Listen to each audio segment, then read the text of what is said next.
Salut à tous les amis, c'est MrFox. Je sais pas vous, mais moi personnellement quand je suis bloqué chez moi pour des raisons de confinement, eh ben j'ai toujours envie de me remater quelques films, seul ou entre amis. Pas vrai les gars? Ouais, j'aurais dû tourner cette vidéo avant le confinement à la base. Et vous le savez peut-être, mais ça fait maintenant plus de 8 ans que je suis pleinement acquis à la cause du vidéoprojecteur et que je m'y suis converti. Et c'est vrai qu'à cette occasion, comme il apparaît souvent dans le décor, on me pose régulièrement des questions dans les commentaires. C'est quoi le modèle de ton vidéoprojecteur? Combien ça t'a coûté? Est-ce qu'il y a besoin de ci, de ça? J'aimerais m'y mettre. Est-ce que t'as des conseils? C'est quoi la puissance minimale? Bliblablou. Et du coup, j'ai décidé de faire cette vidéo un petit peu globale pour répondre à toutes vos interrogations. Et pour cela, je serai accompagné du BenQ W2700 que m'a gentiment offert la marque BenQ contre le fait d'en parler, de le tester et d'en faire mon compagnon pour cette aventure. Est-ce que t'es prêt, BenQ? Oui, je suis prêt.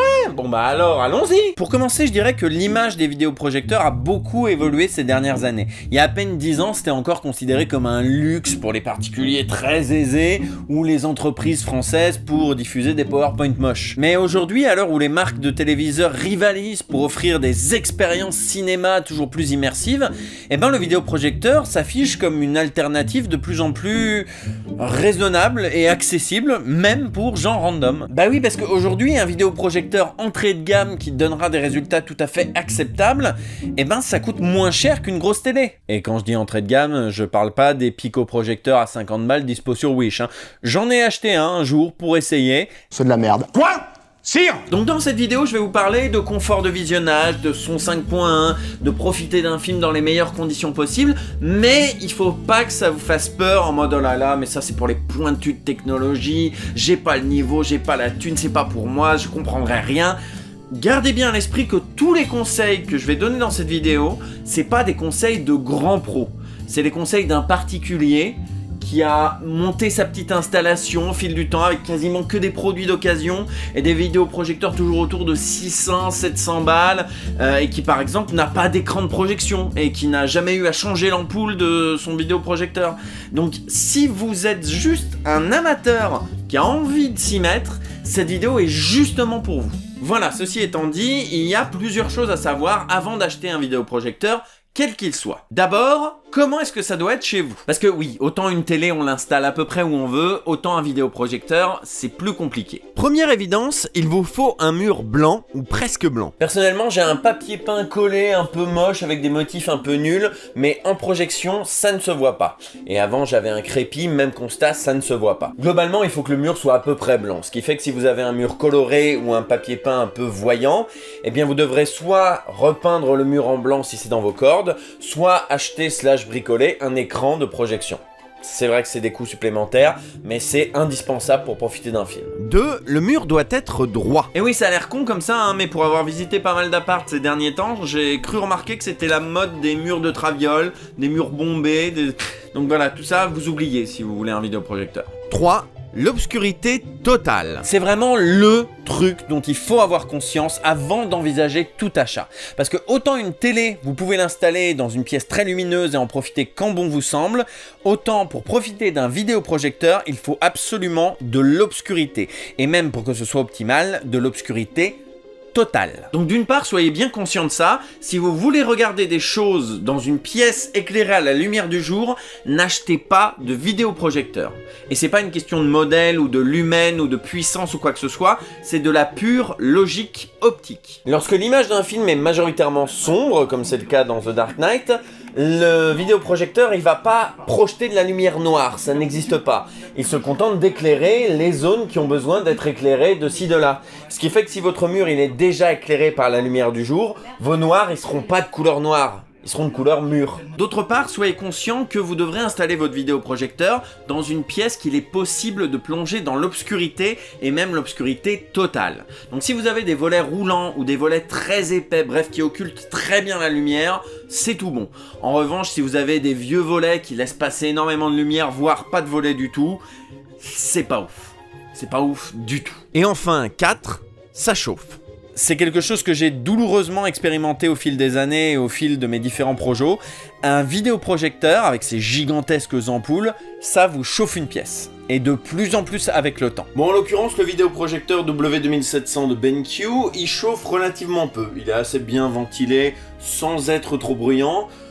Clairement, il va moins me faire crever de chaud que mes anciens projets. Donc si vous aviez dans l'idée de l'installer dans le grenier de la maison familiale, sous les toits, et d'en profiter pendant la canicule, très mauvaise idée. En revanche, si vous avez un petit KGB à la cave ou une pièce climatisée, ça peut être le bon plan de l'aménager en vidéodrome. Dernier point, presque un point bonus, gardez bien à l'esprit que la connectique sera derrière vous. Par exemple, si vous avez un Kinect ou une Wii qui sont conçus pour une configuration où la console est face à vous, eh ben pensez à acheter un capteur sans fil ou une très longue rallonge. Je sais, ça a l'air con, mais c'est le genre de truc auquel on pense pas forcément quand on achète un Projo. Voilà, on en a fini avec ce qu'il faut avoir chez soi pour profiter d'une bonne image. Maintenant, parlons un petit peu du son. C'est le problème des vidéoprojecteurs. Le système de son est généralement médiocre. Et c'est pas une question de modèle, c'est tout simplement qu'un vidéoprojecteur, c'est pas fait pour ça. Donc si vous voulez voir des films sur un vidéoprojecteur, gardez bien à l'esprit que vous allez devoir dépenser quelques deniers de plus pour profiter d'un bon son. Si vous avez par exemple une platine ou un appareil compatible Bluetooth, eh bien vous pouvez vous diriger vers les systèmes tout en un comme les barres de son qu'on peut trouver dans le commerce. Ça donne en général d'assez bons résultats. Si vous êtes un peu plus exigeant, n'hésitez pas à investir dans un système 5.1 voire 7.1. Alors j'en entends déjà certains dire quoi ? Le 5.1, le 7.1, je comprends pas, j'ai peur. Alors rassurez-vous, on trouve très facilement des systèmes de ce genre dans les cache converteurs et dans les brocantes pour une cinquantaine d'euros. Ils sont généralement très moches, c'est pas la panacée, mais c'est déjà un bon début pour avoir une bonne immersion. Moi en tout cas j'ai fait comme ça pendant des années. Par contre, si vous comptez investir dans ce genre de système, pensez à vérifier la connectique. C'est le truc auquel il faut faire gaffe. Par exemple, cette platine 4K que j'ai achetée pour l'occasion, eh bien, elle n'a qu'une sortie coaxiale et une sortie HDMI pour le son, ce qui est généralement incompatible avec les systèmes 5.1 à 50 balles que je viens d'évoquer, qui n'ont généralement que des entrées RCA. Donc cherchez plutôt les platines avec tout plein de fiches blanches et rouges, là vous êtes plus sûr d'avoir ce qu'il faut pour vous connecter. Vous avez également la possibilité de passer directement par la sortie audio du vidéoprojecteur, mais en l'occurrence ce sera que de la stéréo, donc ça peut être bien dans un premier temps, mais très vite dans les films cinéma ça va montrer ses limites. Moi j'ai un ampli HDMI, alors ça coûte un bras, d'ailleurs celui-là je l'ai acheté d'occasion, mais il sert à la fois de hub, il est connecté à mon PC, à mon magnétoscope, à ma Switch, à ma platine 4K, à mon lecteur CD, et de système sonore, il redistribue le son dans mes 5 enceintes et mon subwoofer. Voilà, je crois avoir fait le tour des questions techniques, maintenant passons à la démonstration. Et pour cela nous allons utiliser le film Ready Player One, que nous allons tester en 4K et en 3D. Parce que oui, c'est enfin l'occasion que j'attendais pour vous reparler de 3D. Vous n'êtes pas sans savoir que la 3D aujourd'hui elle est en perte de vitesse. Les cinémas diffusent de moins en moins de séances 3D, les constructeurs de télé 3D ont tous annoncé qu'ils arrêtaient la fabrication de ces modèles. Alors quoi, c'est la fin de la 3D? Eh bien non, et je le dis sans faillir, pas avec les vidéoprojecteurs. Car en effet, la grande majorité, et je dis bien la majorité, venez pas m'engueuler, la grande majorité des vidéoprojecteurs gèrent la 3D de base. De base. À vrai dire, mon premier vidéoprojecteur, j'ai découvert par hasard qu'il faisait 3D. En effet, la vidéoprojection s'appuie la plupart du temps sur la technologie DLP, qui permet nativement la projection en 3D sans que cela n'entraîne de coûts supplémentaires rédhibitoires pour le fabricant. Même les entrées de gamme HD, j'insiste là-dessus, à partir du moment où ils utilisent la technologie DLP, c'est gagné. C'est gagné, c'est gagné, c'est gagné, yeah, yes we did it, c'est gagné. Pour la petite anecdote, quand j'ai demandé à BenQ si le W2700 faisait bien 3D, ils m'ont répondu « Ah oui, bien sûr, on n'a juste pas pensé à le mettre en avant ». Ce qui est bien la preuve qu'aujourd'hui, la 3D sur un vidéoprojecteur, c'est la base. Alors j'en entends déjà certains me dire « Oui, mais moi, Mr. Fox, la 3D au cinéma, ça me fait mal aux yeux ». Eh ben, il n'est pas impossible que la 3D chez toi, à domicile, te fasse moins mal aux yeux. Par quel prodige, me diras-tu? Eh bien, tout simplement parce que la 3D au cinéma, c'est généralement de la 3D passive. Alors pour faire très simple, la 3D passive, c'est quand on vous donne des lunettes en plastoc dont les verres sont polarisés à l'entrée du cinéma et que celui-ci diffuse le film avec un signal 3D.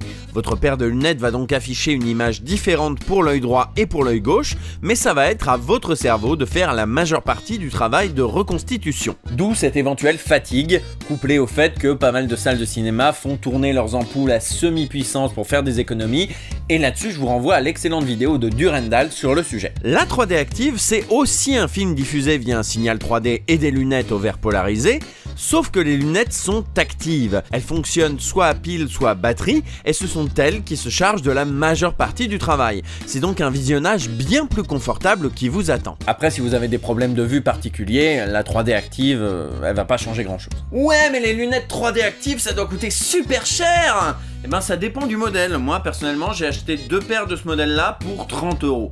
Ça reste quand même assez abordable. Ouais, mais moi j'ai pas de platine 3D, j'ai pas envie d'investir spécifiquement dans une platine 3D. Vous êtes bien contrariant. Alors d'abord, il faut savoir que pas mal de platines intègrent aujourd'hui la 3D dans leurs fonctionnalités au cas où. Et puisqu'on va aussi parler des fonctionnalités 4K du W2700, eh bien c'est une fonction qui est de base sur la plupart des platines 4K. Ça, je m'en suis rendu compte quand j'ai essayé d'en acheter une, justement. Et puis, peut-être que t'as déjà une platine 3D sans le savoir. Et oui, Jamy, car le savais-tu, la Xbox One, la PS4 et même la PS3 sont compatibles avec les Blu-ray 3D. En plus, il y a carrément des jeux 3D sur ces plateformes, genre Uncharted 3, que j'ai pas, ou Shadow of the Colossus, que j'ai acheté en démat. Et vous pouvez jouer à tous ces jeux sur votre vidéoprojecteur. Et ça, c'est plutôt cool. Je fais semblant de jouer. Voilà, je crois que j'ai vraiment fait tout mon possible pour défendre la 3D. J'ajouterais simplement le fait que puisque les téléviseurs 3D commencent à disparaître, eh ben on croise de plus en plus facilement dans les caches converteurs des Blu-ray 3D à des prix ma foi tout à fait raisonnables. Celui-là je l'ai eu à 2 € dans un Ose. Ce que j'essaye de vous dire, c'est que aujourd'hui la 3D, vous l'aurez compris, c'est beaucoup plus abordable qu'il y a quelques années et que du coup, ben, on aurait tort de se priver, non? Maintenant que cette précision est faite, testons ensemble les performances du BenQ W2700 avec le film Ready Player One. Vous êtes prêts les copains? Bah oui, ils sont toujours pas là. C'est con, hein? Quand on y pense, c'est quand même assez marrant de tester les fonctionnalités 3D et 4K d'un vidéoprojecteur avec un film qui a une forme de VHS. Alors avant de parler 3D, je tiens à dire que j'ai été assez soufflé par la grandeur maximale de projection du W2700. C'est gigantesque. Il a fallu que je le mette au minimum du minimum et que j'avance un peu mon canapé et mon meuble pour qu'il tienne sur mon mur. Une fois le film lancé et la 3D activée, ben, force est de constater que la 3D est très bien gérée. La profondeur est clairement là, de même que les effets de jaillissement. Et sur Ready Player One, c'est typiquement un truc qui se voit très bien. J'ai déjà fait un test sur les super films à voir en 3D. Mon film préféré restera Titanic.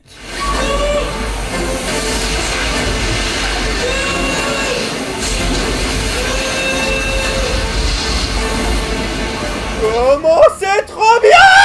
Cela étant dit, testons un petit peu la 4K du W2700. La 4K, pour ceux pour qui c'est pas vraiment clair, c'est quand la résolution de la vidéo est 2 fois plus grande que la HD 1080p. 2 fois plus long, 2 fois plus large, donc 4 fois plus de détails, donc une image 4 fois plus précise. Et concernant l'expérience cinéma, c'est clairement la technologie grand public qui s'en approche le plus. Le BenQ W2700 est optimisé 4K et franchement, ça se voit. J'ai pas vu énormément de films 4K, mais clairement quand on en regarde un avec l'équipement qu'il faut, la différence saute aux yeux. Et c'est pas seulement une histoire de résolution, et pour ça il faut que je vous parle un petit peu du HDR. Le HDR, ou High Dynamic Range, c'est tout simplement une gamme de couleurs plus large. Bon, je pense ne rien vous apprendre en vous disant qu'un vidéoprojecteur ou un écran ne retransmet pas toutes les couleurs existantes dans le monde qui nous entoure.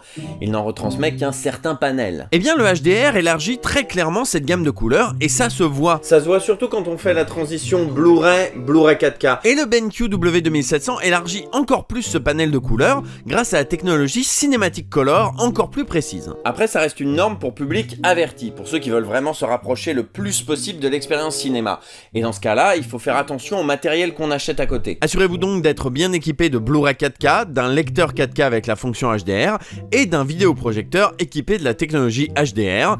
comme le BenQ W2700. Non, sans déconner, c'est un très bon vidéoprojecteur. J'ai quelques petites réserves sur les contrastes, mais c'est peut-être lié à l'habitude de mon ancien vidéoprojecteur. Dans tous les cas, vous pouvez aller faire un tour dans les réglages, et c'est d'autant plus simple que la télécommande est rétro-éclairée. Pourquoi personne n'y a pensé avant? C'est du génie!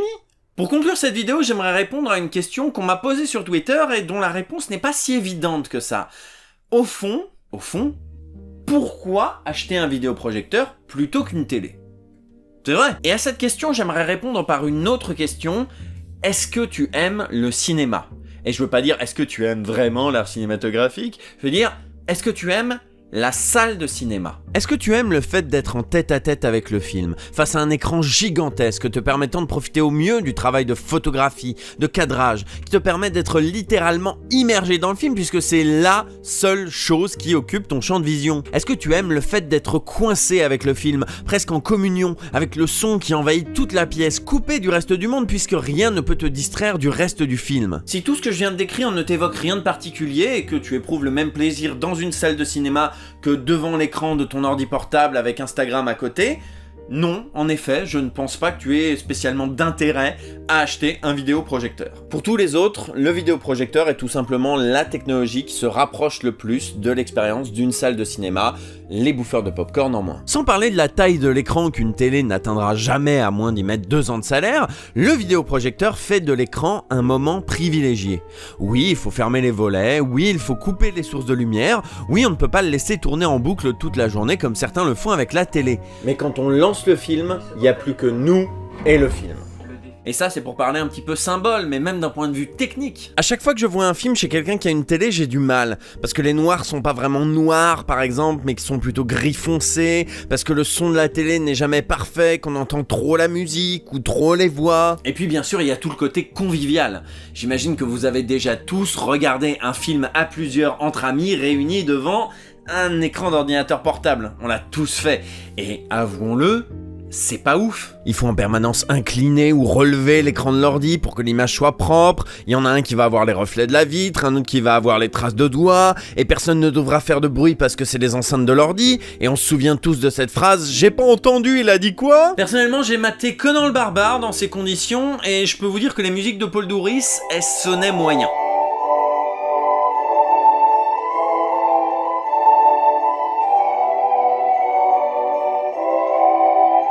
Un vidéoprojecteur, c'est 30 fois plus convivial pour profiter d'un film. Et ça, c'est pour pas parler des soirées jeux, du Smash Bros à 4 sur un vidéoprojecteur, c'est ludique, je vous prie de le croire. Et puis même si j'ai jamais expérimenté moi-même, j'ai ouï dire que les événements sportifs du style Coupe du Monde, avec un vidéoprojecteur, c'est clairement mieux que agglutiner à 20 devant un petit écran dans un bar. Alors oui, le vidéoprojecteur n'est pas adapté à tous les usages. Je connais très peu de gens par exemple qui en ont et qui s'en servent pour regarder la télé. Très peu aussi qui s'en servent comme d'un écran de PC parce que c'est pas pratique du tout de le coupler à un combo clavier-souris même sans fil. Et puis oui, il y a aussi des trucs carrément pénibles comme faire son Ring Fit Adventure, se placer devant l'écran pour imiter les gestes de poésie. C'est quelque chose qu'on peut pas faire avec un Projo. Évitez les mouvements brusques pendant cet étirement. Oui, bah j'essaye. Mais si vous aimez voir des films dans une salle de cinéma et que vous aimez en faire profiter vos amis, plutôt que d'acheter une télé qui en plus vous coûtera un petit peu plus cher, prenez un vidéoprojecteur. Voilà, merci beaucoup d'avoir regardé cette vidéo, merci à BenQ de l'avoir sponsorisé, merci pour le W2700. Si vous cherchez un vidéoprojecteur haut de gamme 4K, c'est vraiment un excellent modèle. Je rajoute toutes les informations dans la description. Vous l'aurez remarqué, j'ai traité le sujet en surface, donc si vous êtes un peu plus pointu, je vous invite à vous y référer. Si vous connaissez un proche qui se tâte à prendre un vidéoprojecteur, n'hésitez pas à lui partager cette vidéo, elle est faite pour ça. Et n'hésitez pas à poser des questions supplémentaires dans les commentaires, j'essaierai d'y répondre. Et je pense que d'autres propriétaires de vidéoprojecteurs se joindront à moi. Je vous donne rendez-vous très prochainement pour une nouvelle vidéo doublage. Salut!